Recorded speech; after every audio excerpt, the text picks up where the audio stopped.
Hello students, now we are going to see an important question, that is your we have to convert basically gravitational constant, and it is given in SI unit, that is capital G. It is denoted as given by capital G, gravitational constant, which is given to you as 6.67 into 10 to the power minus 11, and you can see that it is given in Newton meter square per kg square, and we have to convert basically this SI unit system because it's an MK system, so we have to convert this into a CGS system, right? So first of all, I'll ask you the formula for the force, and the formula for the force by Newton's is given as G m1 m2 by r square, right? So if I ask you the unit of gravitational constant, so that is basically Newton meter square per kg square, right? But if I ask you the dimensions of G, right, if you want to find the dimensions of gravitational constant, so we'll have force dimension is what? Mass into acceleration, so that is going to be mlt minus 2, right? And the dimension of r square is going to be your what? L square, and whole divided by what? M square.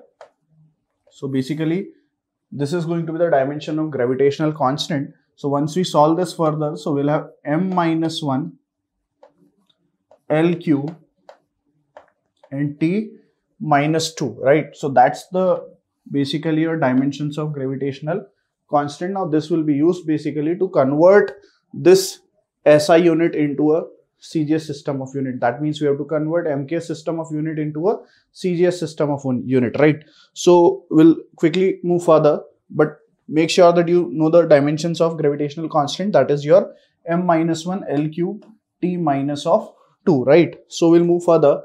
So let's see, we have a system of unit formula, that is n1 u1 is equals to what?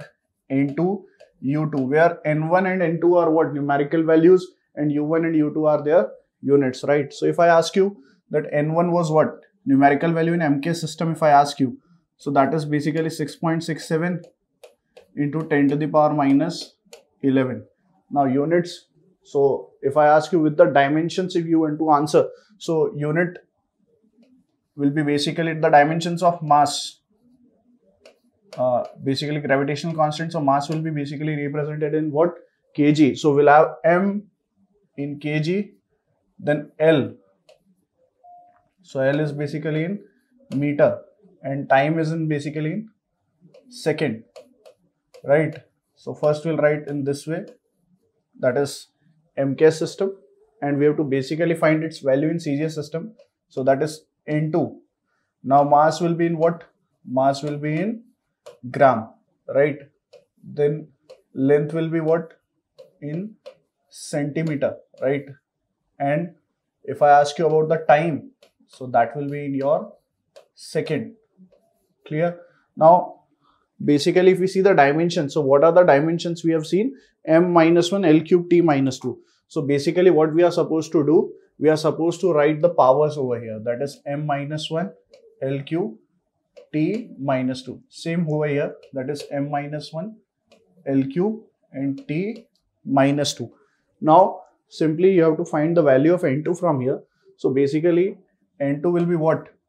So N2 will be 6.67 into 10 to the power minus of 11, right? Now this will be division of this, so we'll have mass in kg upon mass in what? Grams, raised to the power what? It will be minus 1, right?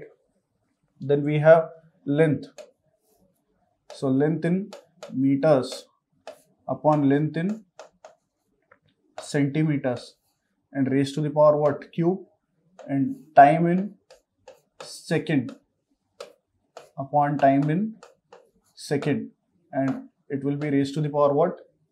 Minus of 2.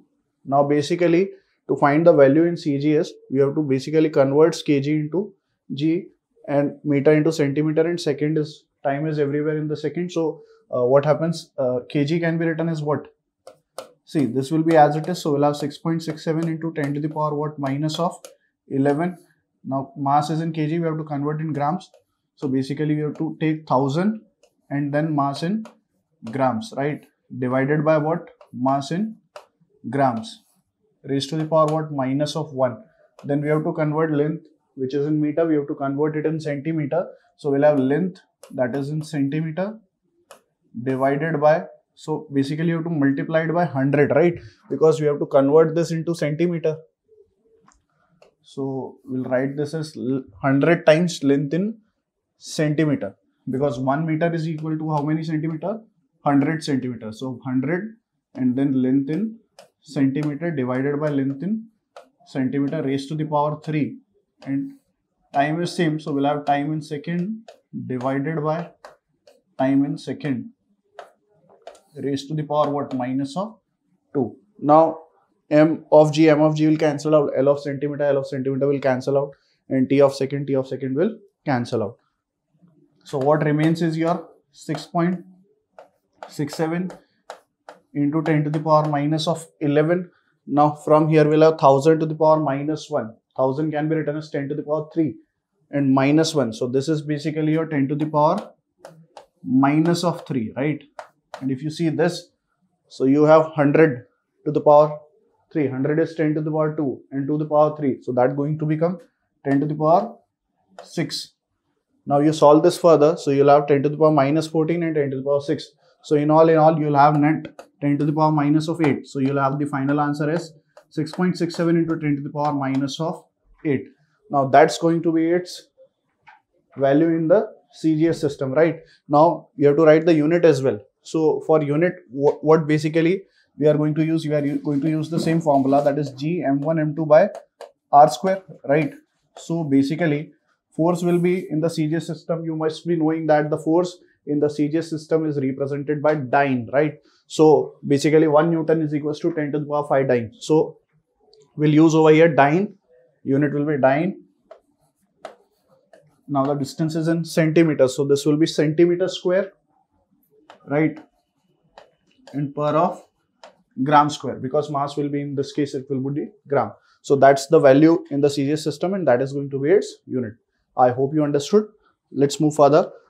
So we have deducing a relation among the physical quantities. This is another important applications of dimension analysis, because जब भी हम dimension analysis की बात करते हैं, so basically वहाँ पे हमें एक relation deduce करना है among some physical quantities. We have certain quantities और हमें उसमें एक relation establish करना है. So how we'll do that? Let's understand it. Fine. So that is basically we have to find a relation among different factors by using principle of homogeneity. What do you mean by principle of homogeneity? I have told you multiple times. The principle of homogeneity means you are representing a particular equation, and in which the dimensions in the left hand side is equals to dimension in the right hand side, right? So we'll move further.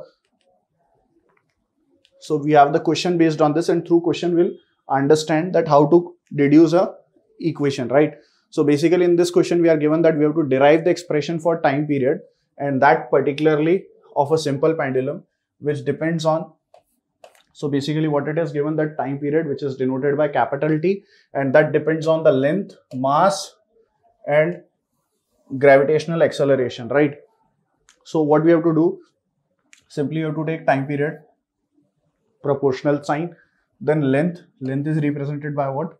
L, raised to the power will take A, because we don't know that whether it is a square or cube or simply a 1. So that's why we are taking L to the power A. Then we have M to the power what? B. And then we have G to the power C. Now this M is mass and G is acceleration due to gravity. Now using the dimensions, we have to basically establish a relation between time period L and M and G. So what we are going to do, we are going to use the dimensions. So what are the dimensions of time?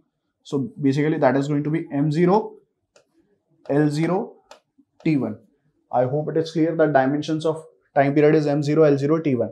Now when we'll remove the proportionality sign, so there will be a constant called K, right? Now if I ask you the dimensions of L, so what will be the dimensions of L? So you'll have M0, L1, T0 raised to the power what? A. Now for the dimensions of mass, so we have M1, L0, T0 raised to the power what? B. Now we'll use the dimensions of acceleration due to gravity. So we have M0, L1, T minus 2 and raised to the power what? C. Right. So once we write this again by collecting the terms, so in the LHS we have M0, L0, T1, right? equals to k. Now in the RHS we'll collect the terms, so we'll have m to the power what? From here 0 into a is 0, 1 into b is b, and 0 into c is 0. So ultimately m to the power what we have? We have b, right? Then L to the power from here will have a, from here will have 0, and from here will have c. So we'll have L to the power a plus c, because they are in multiplication, and we know that when the bases are same and they are in multiplication, the powers gets added up, right? So we'll have written as L to the power a plus c. Then when I talk about time period, so this is going to be 0, this will be also 0, and from here we'll have minus of 2c, right? Because this is minus of 2 and multiplied by c is going to be minus 2c, and from these two terms we'll have t to the power 0, right? So that's the expression of the right hand side and the left hand side. Now simply we have to just compare the powers. Now when you compare the powers, so you'll have what? B is equals to 0. What does this mean? This means that it does not depends on mass, right? The time period of a simple pendulum does not depends on mass, because anything to the power 0 is 1. So there will be no term of mass, right? So we'll see the powers of L. So we'll have what? A plus c, and that is equals to what? 0. Because right hand side we have the powers of L is what? A plus c, and in the left hand side it is your 0. So you have compared a plus c with 0, right? Then we have the powers of t. So you have minus 2c, and that is equals to 1. So if I ask you the value of c, so that is going to be what? Minus of 1 by 2. Now once you put this value in this equation, so definitely if c is minus half, so minus half will go that side, so we'll have the value of a as what? Plus half. So finally we got the value of a, we got the value of c, we got the value of b. So that was our aim to find out. So basically we can write this expression now further as time period directly proportional to, we have taken time period directly proportional to L to the power a, m to the power b, and g to the power c. So we'll have L to the power 1 by 2, m to the power 0, and g to the power minus of 1 by 2. So basically time period becomes proportional to L to the power 1 by 2 and g to the power 1 by 2. So time period, when we remove the proportionality sign, we have the constant called k. So we have the formula for time period, that is equals to k under root L by g, right? So that's the basically formula for time period. Means now what is the limitation of dimension? If I ask you that dimension की एक बहुत major limitation है कि जो constant है वो हम पता नहीं लगा सकते, that what exactly that constant is. अगर मैं आपको actual expression बताऊं इसका, so basically that expression is time period is equals to 2 pi under root L by g. So जो actual relation है that is this, right? But जो dimensions की अगर हम बात करें, dimension application की बात करें, तो there is one limitation that you cannot find the k using the dimension. You can get the somewhat relation, but you cannot find this constant term, right? So that's the limitation. I hope you understood well. Thank you.